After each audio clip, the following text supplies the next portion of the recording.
C'est mon tour, donc je m'appelle Eric Le Gall, je dirige ICI Media, qui est une entreprise publique locale qui gère toutes les questions d'innovation et de communication à la ville d'Issy-les-Moulineaux.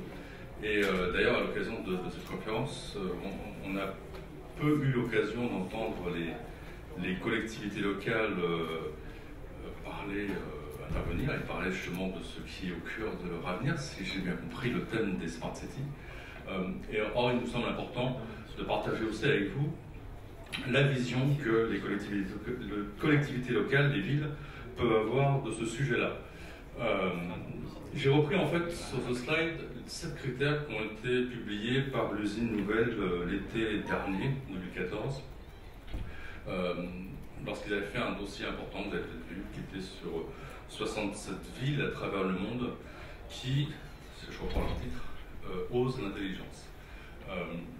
C'est intéressant ces critères parce que, vous savez, hein, il n'y a pas de définition type de la Smart City. Il y a des définitions assez techniques qui surgissent ici ou là, d'autres plus sociétales. Et là, l'intérêt, c'est que ça permettait de mettre en avant les points clés qui, en tout cas, nous, en tant que ville, nous vont très bien. C'est-à-dire, en premier lieu, parler de société, parce que c'est bien un projet au service des citoyens. Qu'on met en place à travers cette évolution, cette révolution numérique auquel sont confrontées également les villes. C'est des questions aussi de gouvernance. On a parlé de données à l'instant, évidemment, ça joue sur l'open data et le big data. C'est évidemment des questions d'infrastructure technique qui touchent des sujets nouveaux, lorsqu'on les associe à la révolution numérique, qui sont la mobilité, les réseaux intelligents et l'environnement, voire la sécurité, qui est aussi un thème important. Alors pour la petite histoire, la ville la plus avancée, c'est celle qui agissait sur le plus de critères simultanément pour définir la Smart City est en Corée du Sud, ça ne vous surprendra pas, c'est Séoul. Mais la deuxième est en Europe, et c'est Barcelone, ça ne vous surprendra certainement pas non plus, parce que c'est effectivement aujourd'hui l'une des villes les plus avancées dans ce domaine-là, dans ces réflexions-là. Mais la troisième, c'est Issy-les-Moulineaux. Et Paris, parce qu'évidemment, dans une nouvelle, on ne pouvait pas ne pas associer avec la capitale, parce qu'on respecte 5 de ces 7 critères d'une manière claire, c'est-à-dire qu'on a une stratégie permettant de moderniser sur ces sujets-là différents domaines. C'est important parce que pour nous, la Smart City, c'est d'abord, comme je vous l'ai dit, une question de société. On est loin de la ville assistée par ordinateur qu'on lisait il y a quelques années encore, ou quelques mois même, dans certaines revues professionnelles. Une ville, vous le savez, hein, c'est d'abord et avant tout une communauté d'hommes et de femmes qui vivent ensemble, qui construisent ensemble leur univers. C'est pour ça aussi qu'elles sont si différentes les unes des autres. C'est pour ça que vous en voyez qui ont la taille d'un pays ou d'autres qui ont la taille de village. Et pourtant, toutes ont les mêmes préoccupations et les mêmes sujets. Et la première des préoccupations, évidemment, dans tous les pays, c'est l'éducation, c'est-à-dire qu'on prépare notre population aux enjeux de cette révolution copernicienne dont vous parliez il y a quelques instants. Et ça veut dire évidemment équiper, évidemment permettre des infrastructures dans nos écoles, évidemment aider à l'apprentissage, comme on fait ici depuis le début de l'année, au code informatique, voire robotique, mais aussi d'aller plus loin encore dans la rupture, parce que finalement c'est de ça dont on parle un peu partout, y compris dans l'éducation, et ça on est encore loin. Mais si par exemple vous avez l'occasion de visiter au siège de Microsoft à Issy-les-Moulineaux la classe immersive, vous verrez qu'aujourd'hui il y a des enseignants et des élèves d'école primaire qui travaillent tous les jours dans une salle qui n'a strictement rien à voir avec une salle de classe telle qu'on les voit encore aujourd'hui et qui date de Jules Ferry pour la plupart. Et ça aussi, c'est une rupture qu'on va appeler. Alors, c'est moins visible évidemment qu'Uber, parce que ça se fait à des petites échelles, et pourtant, c'est une vraie réalité. Et les Smart Cities, c'est aussi là pour moderniser les services publics, c'est-à-dire permettre à la population d'accéder le plus efficacement possible, comme les services privés le font de plus en plus aujourd'hui, à tous les services qui facilitent leur vie quotidienne, que ce soit derrière un ordinateur, derrière un smartphone. À Issy-les-Moulineaux, vous pouvez, si vous êtes un habitant de la ville évidemment, non seulement accéder à toutes les démarches administratives, mais aussi voter électroniquement, payer votre stationnement par téléphone mobile, voir sur votre smartphone où est votre bus en temps réel, accéder évidemment à l'open data au budget municipal dans ses moindres détails, ligne par ligne. Enfin, et tant d'autres, je ne suis même pas sûr que vous puissiez voir tout ce qu'il y a dans ce slide, et tout n'y est pas encore. On fait, pour faire simple, tout ce qui est aujourd'hui légalement possible à distance dans cette ville.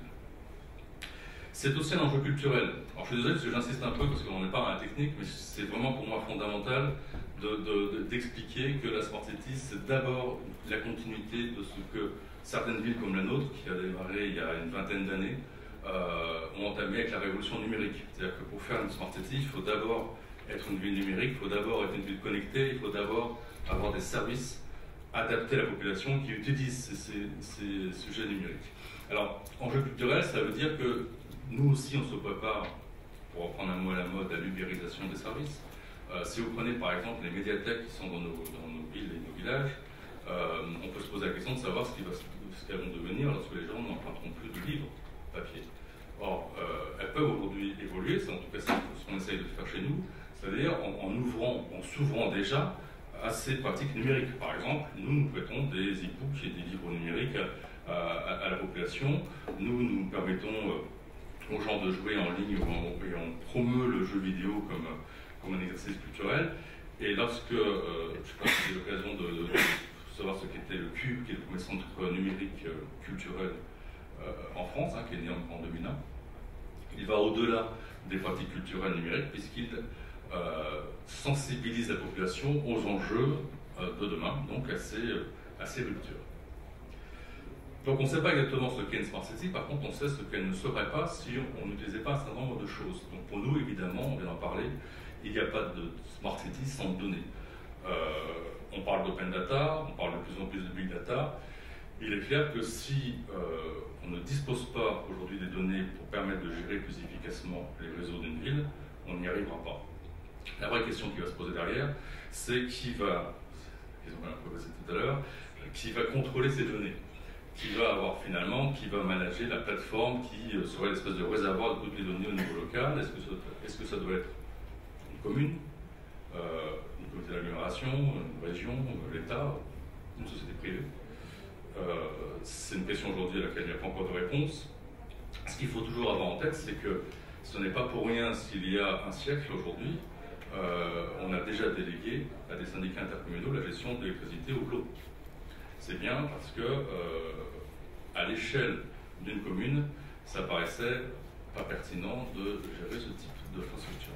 Et je pense, moi, et c'est personnel, que la Smart City de demain sera gérée plutôt à des niveaux intercommunaux. En revanche, et ça ne vous surprendra pas, je pense que ce genre de réseau doit être maîtrisé par le secteur public plutôt que par le secteur privé, à condition, ou plutôt en garantissant, l'accès universel aux données, et notamment aux startups et aux acteurs qui voudraient l'utiliser, et en garantissant la neutralité et la protection des données personnelles. Donc je pense que ça c'est un rôle qui relève du secteur public, même si, évidemment, ça passera probablement d'ailleurs par des délégations de service public ou du travail avec le secteur privé, mais ça j'y reviendrai parce que c'est aussi essentiel. Il n'y a évidemment pas de Smart City s'il n'y a pas d'adhésion des citoyens.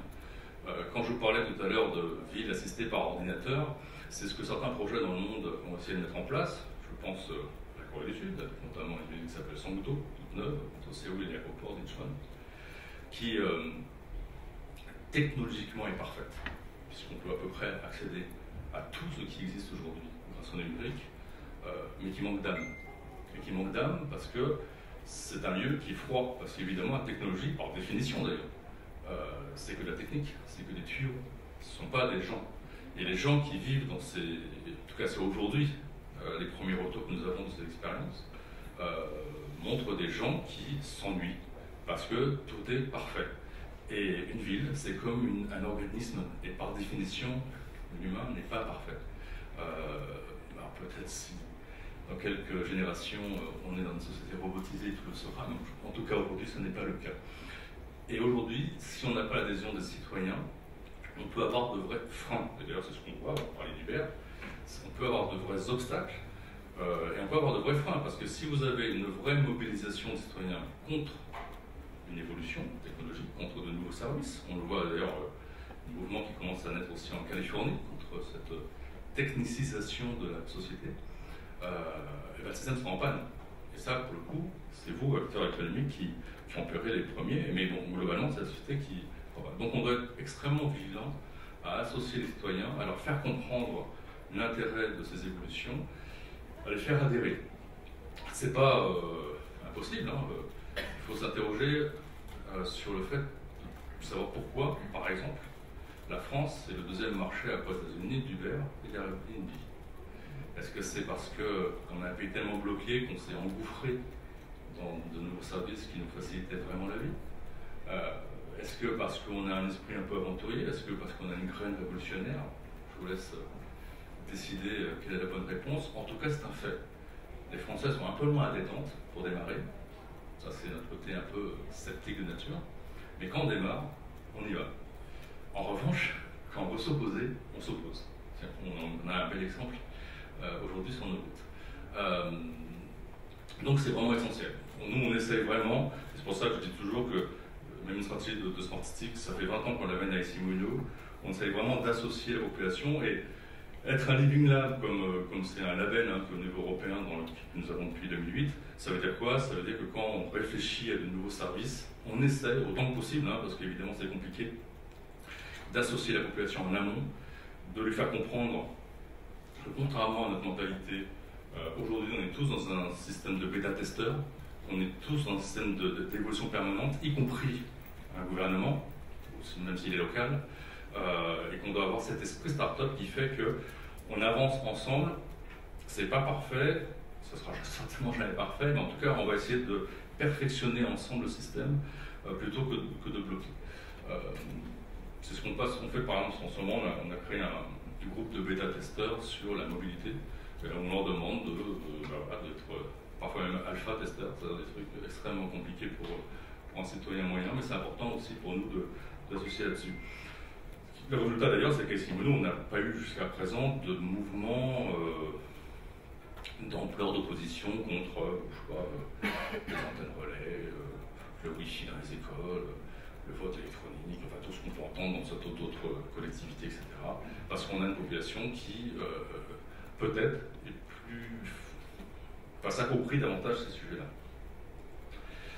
Alors évidemment, pour nous, à Smart City, c'est d'abord bâtir une ville connectée, une ville durable. On a un exemple, on essaie d'avoir un exemple concret, qui est l'exemple du Fort d'Issy, qui est un quartier qui est né en juin 2013, donc il y a à peine 2 ans, sur 12 hectares avec 1600 logements, et qu'on a voulu exemplaire en termes de haute qualité environnementale, pas même de très haute qualité environnementale, dans le sens où on va au-delà des normes réglementaires, et surtout on essaie de faire en sorte que toutes les fonctions d'une ville puissent être couvertes par de nouveaux services. Donc un habitant du Fort d'Issy-Moulineaux à son domicile est connecté avec la domotique, enfin la fibre optique bien entendu. Il a accès à sa consommation électrique en temps réel. Il peut donc agir sur sa consommation énergétique. Il est en réseau, il s'est auto-géré en réseau avec un forum citoyen que des résidents eux-mêmes ont créé et qui aujourd'hui est l'espèce d'agora virtuelle de tous ces habitants, donc 4000 personnes qui discutent entre eux sans même demander l'avis de la mairie ou passer par notre canal sur la vie de leur quartier, ce qu'il faudrait faire, ce qu'il ne faudrait pas faire, etc. Donc c'est vraiment quelque chose de nouveau et d'important et d'impactant pour les mairies. L'énergie renouvelable, c'est la géothermie qui gère 78% des besoins énergétiques de chauffage et d'eau chaude dans ces bâtiments, pour les logements comme pour les équipements publics. Des sujets de smart mobilité, par exemple, on a mis en place la collecte pneumatique des déchets plutôt que la gestion des camions poubelles dans le quartier. On a ouvert les parkings de nos écoles en parking partagé avec des startups, en l'occurrence là c'est Bipark, pour permettre d'ouvrir le nombre de stationnements aux visiteurs.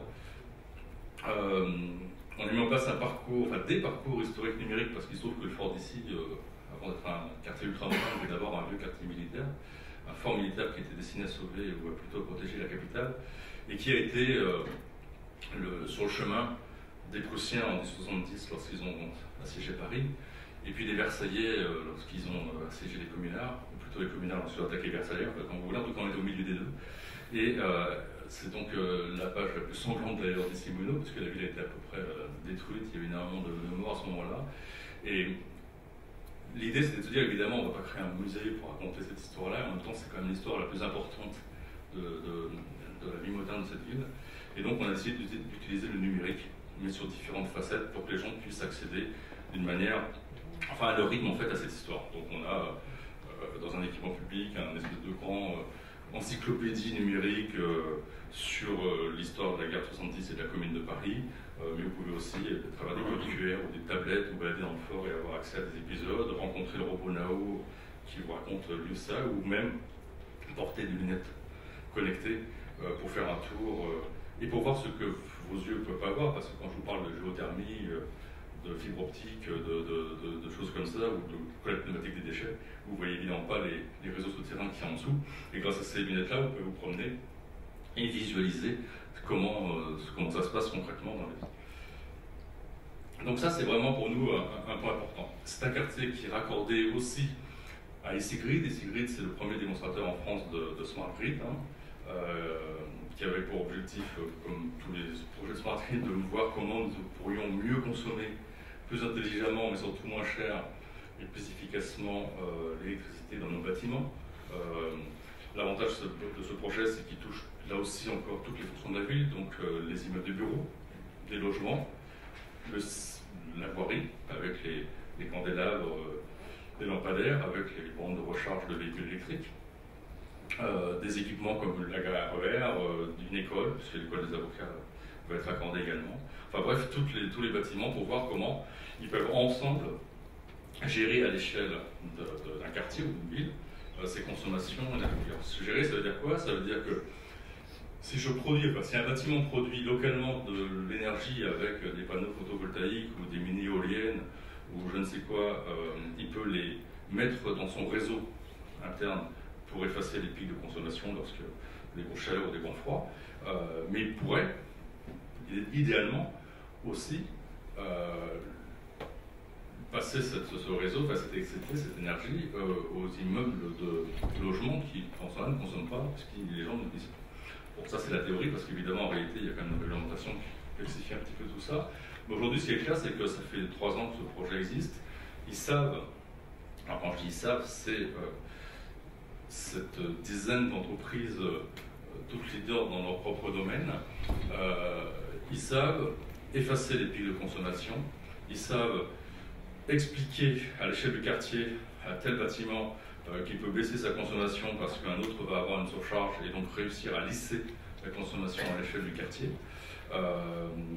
Ce qu'ils ne savent pas encore faire, c'est convaincre la population, donc monsieur et madame tout le monde, de s'enthousiasmer pour ce type de sujet, qui est un sujet quand même très technique, en sachant que l'enjeu de la facture d'électricité est quand même pas si important en France par rapport à d'autres pays européens. L'électricité n'est pas très chère dans ce pays, pas suffisamment en tout cas pour qu'il y ait un engouement pour tester de nouvelles formules. Parce que pour un particulier, ça veut dire quoi? Ça veut dire mettre des appareils sur chacune des prises électriques et gérer évidemment tous ces appareils en temps réel, mais ça veut dire concrètement agir. Et ça, c'est un peu plus compliqué, ça va être un des grands défis d'ailleurs qu'on aura dans les prochains mois.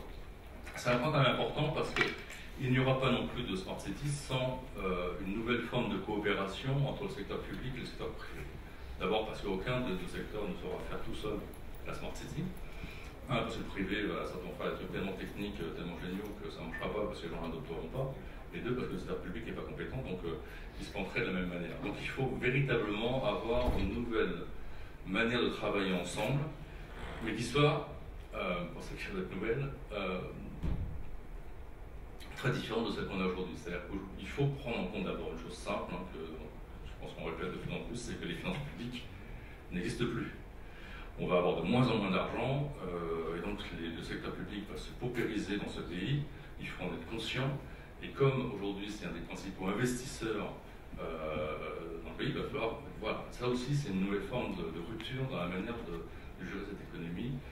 Donc il faut que le secteur privé prenne le relais, et que le secteur public joue un autre rôle. Cet autre rôle, ça peut être celui, en tout cas c'est celui que nous on mène à notre échelle, dans ce projet-là par exemple, où pas un centime public n'est dépensé, c'est d'accompagner le projet, c'est de sensibiliser la population, c'est d'aider à l'ouverture, à surmonter certains obstacles administratifs ou techniques. Par exemple, il a fallu discuter longuement avec la CNIL. Donc voilà, c'est là où le secteur public peut aussi avoir un rôle utile.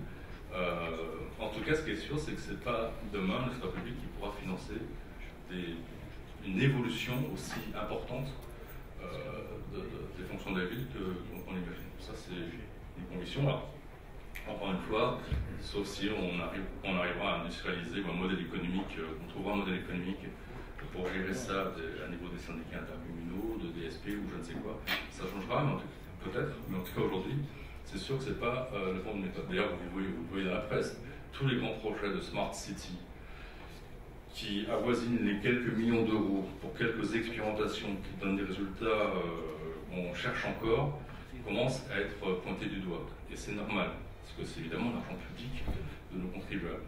Nous, on essaie de faire en sorte de ne pas dépenser trop d'argent public, de ne pas dépenser trop d'argent tout court d'ailleurs, parce que l'intérêt de travailler avec les secteurs privés, c'est qu'il faut aussi dépenser avec les secteurs publics. Et si je prends l'exemple des cycles, on prend un exemple très simple, je ne vais pas faire de comparaison avec d'autres projets de Smart Grid au niveau national ou européen, mais clairement, ça, c'est un projet qui, depuis 3 ans, a coûté 2,5 millions d'euros.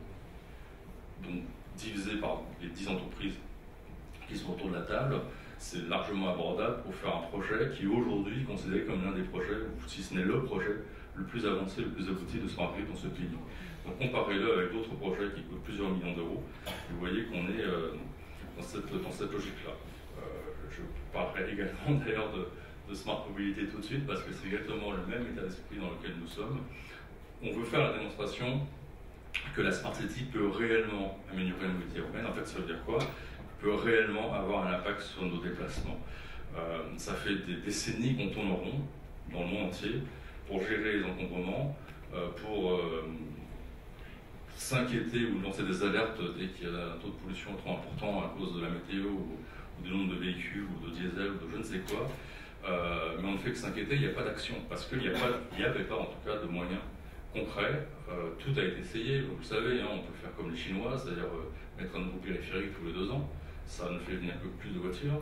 On peut mettre des péages urbains comme à Londres, mais je n'ai pas vu non plus le nombre d'embouteillages changer. On peut mettre des capteurs vidéo un peu partout comme à Moscou, ça reste quand même la ville à peu près la plus encombrée du monde, enfin d'Europe en tout cas. On n'a pas trouvé de solution idéale. Alors, je ne suis pas en train de vous dire qu'on va enfin la trouver, mais nous pensons que le numérique, et la Smart City en l'occurrence, peut être une vraie opportunité de changer les choses. Avec des choses finalement très simples, c'est le pari qu'en individualisant l'information, on peut changer les comportements et donc on peut changer la mobilité. À travers cet outil qui est le smartphone, en communiquant une information multimodale en temps réel, on peut peut-être réellement changer les choses, c'est-à-dire réduire les embouteillages et évidemment la pollution et contribuer à la lutte contre le changement climatique. Alors, c'est un pari, certains commencent à le faire, c'est pas encore au point, et pourtant, c'est simple, il suffit de voir des applications comme Waze, pour ceux qui l'utilisent, sachent qu'un bouchon, enfin en tout cas moi c'est mon cas, je sais plus ce que c'est. J'habite loin de Paris, ce matin j'ai pris la voiture malgré le tracteur, et sans aucun problème, parce qu'il suffit d'avoir l'information pour bouger. Ce qui manque aujourd'hui, et c'est l'un des paris de ce projet, c'est de démontrer qu'une vraie transversalité entre les acteurs de la mobilité donc ça veut dire une vraie information multimodale en temps réel, donc c'est pas simplement sur la voiture, mais aussi sur le transport en commun ou sur d'autres formes de mobilité, peut changer les choses. Donc on va lancer une nouvelle initiative là, cet automne, avec un nouveau consortium d'acteurs, un peu sur le même esprit qu'ici Grid, qui vont nous permettre d'essayer d'avoir une stratégie de smart mobilité qui soit cohérente, qui soit globale, qui agrège les différentes fonctions de la mobilité. Évidemment, on ne va pas changer à nous tout seuls la circulation à Paris, c'est très trop beau, mais ce qu'on veut, c'est montrer l'exemple, agir sur les mentalités de nos décideurs, hein, qu'ils soient les politiques, les économiques ou les médiatiques, et de montrer qu'il y a peut-être des choses à faire si on arrive à travailler là-dessus. Et ça, on va essayer d'utiliser les fonctions de la Smart City, c'est-à-dire l'économie du partage, par exemple, en favorisant le covoiturage. Donc ça, on sait le faire techniquement. il y a encore un travail à faire avec les différents acteurs physiquement. Et ça, on pense qu'il y a des choses à imaginer. Pour exemple, on est en train de soutenir une start-up qui bénéficie d'une aide à l'expérimentation de la région Île-de-France, qui lance sa première application de comotorage. C'est-à-dire qu'effectivement, le covoiturage c'est bien, mais si on peut faire la moto, c'est encore mieux parce que traverser Paris en 20 minutes, c'est pas du rêve. En moto, ça se fait. Alors, évidemment, je m'adresse là qu'à ceux qui sont adeptes du deux roues, mais c'est déjà une manière de voir les choses un peu différemment. C'est pour moi aussi l'autopartage. Et l'autopartage, c'est pas seulement l'autolibre, c'est aussi l'autopartage entre particuliers. Et là aussi, les collectivités locales, elles peuvent avoir un rôle pour favoriser ce type de partage entre particuliers de véhicules, pour faire simplement en sorte qu'il y ait moins de véhicules en circulation dans les villes. C'est agir sur le trafic, alors c'est un peu plus technique là, parce qu'il suffirait là simplement de mettre des capteurs sur nos feux, ou plutôt rendre nos feux intelligents simplement, donc s'auto-réguler. C'est que souvent on se plaint à la longueur d'un feu rouge, de mauvais fonctionnement, de mauvais paramétrage, etc. Et ça c'est le cas pour tout le monde, hein, du maire aux citoyens moyens. S'il est intelligent, il s'auto-régulerait tout seul en fonction de la circulation du trafic. Et ça pourrait fonctionner. Et ça pourrait fonctionner aussi parce que comme ce sont des capteurs qui vont produire des données, on pourrait donc matérialiser et permettre à la population de la visualiser et donc aussi d'avoir connaissance de situations sur la voie qui peut avoir un impact. C'est important parce qu'on peut s'imaginer qu'au XXIe siècle, tout ça c'est déjà le cas, et pourtant, nous au niveau des villes, évidemment, on est confronté à ça tous les jours. Quand il y a un problème de circulation sur un axe majeur, et que ça a de vraies conséquences sur le territoire, on est toujours surpris de savoir que finalement le dernier informé c'est souvent le maire, le technicien, celui qui est censé informer la population et qui apprend finalement à travers Twitter ou Facebook qu'il y a un problème sur la route et qu'on est obligé de s'adapter.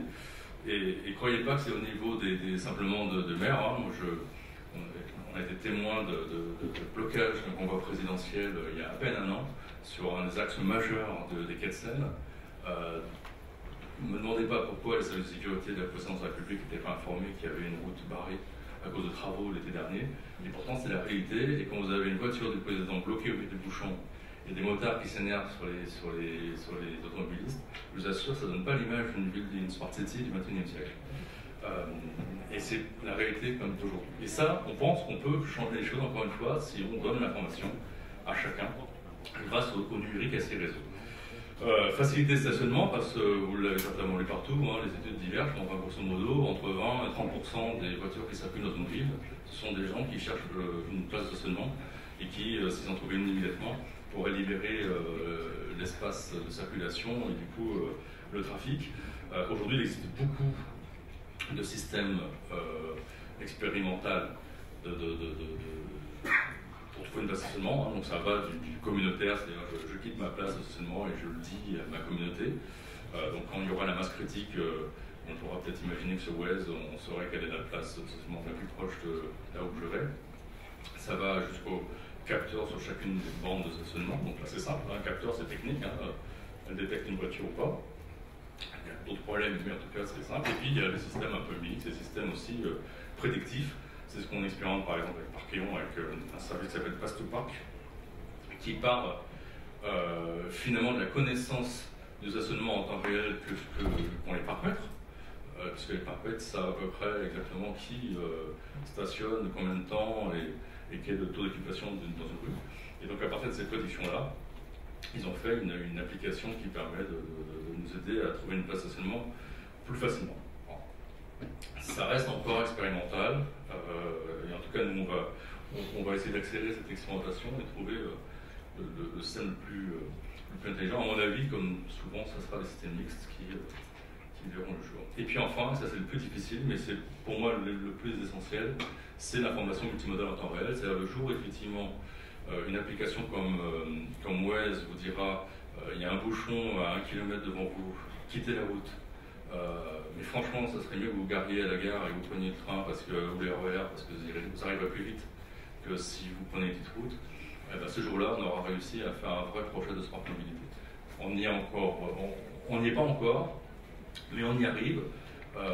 Paradoxalement, en région, ils sont plus avancés qu'en région Île-de-France, parce qu'ils maîtrisent davantage les opérateurs de transport en commun, ils peuvent demander que les données soient davantage accessibles. Mais c'est une évolution qui est en train de se produire aussi dans notre région, hein, puisque les collectivités locales sont demandeuses, et que le STIF a déjà annoncé, il a d'abord déjà adopté une plateforme d'open data, ce qui est déjà un premier signe, et il a déjà annoncé qu'il ouvrirait ses données là-dessus. Donc vous voyez, la Smart City pour nous, c'est des choses techniques, mais c'est surtout d'abord des choses qui vont avoir un impact sur les usages de nos habitants, de notre population. C'est demain, pour nous, oui demain, une Smart City, c'est d'abord une ville qui est soucieuse de son environnement, bien sûr, mais qui est capable de maîtriser ses flux de circulation, voire de les réduire, et qui est capable de maîtriser ses flux de consommation énergétique, voire de les réduire. Je ne crois pas du tout à l'idée d'un espèce de centre de conférence avec plein d'écrans, un peu comme une station spatiale, ou un peu comme Kourou. En revanche, je crois beaucoup que ces différentes fonctions associées et interconnectées, ou en tout cas agrégées, permettront de changer notre manière de voir les choses et surtout de les vivre d'ici quelques années, parce que ça, c'est pas une vision à 25 ans, c'est bien une vision projet sans mobilité, on essaie de travailler sur 18 mois, donc vous voyez, enfin bon, on va dire qu'en 2020, on espère bien qu'on aura démontré que le numérique et les réseaux et la Smart City auront pu contribuer à changer un petit peu la manière dont on vit dans nos villes. Merci pour votre attention. Si vous avez des questions, évidemment, je suis là. Je ne sais pas au niveau du créneau, du timing, si je suis dans les clous. En tout cas, je suis à votre disposition.